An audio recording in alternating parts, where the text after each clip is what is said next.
నమస్కారం ఘంటారావానికి స్వాగతం. ముందుగా ప్రధానాంశాలు. యోగా అందరి జీవన విధానంలో భాగం కావాలన్న సీఎం. విశాఖలో జరిగే కార్యక్రమానికి హాజరు కావాలని పిలుపు.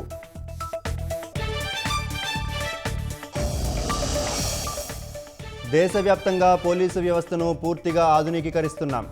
సీసీ కెమెరాలు, ఎఫ్ఎస్ఎఫ్ఎల్ కేంద్రాలు ఏర్పాటు చేశామన్న అమిత్ షా. ఉత్తరప్రదేశ్లోని అమేఠీ జిల్లాలో ఘోర రోడ్డు ప్రమాదం. వాహనాన్ని ఢీకొట్టిన అంబులెన్స్, 5గురు మృతి.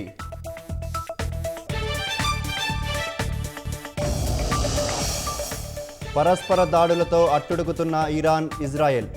టెల్ అవీవ్లో అనేక భవనాలు ధ్వంసం, 13 మంది మృతి.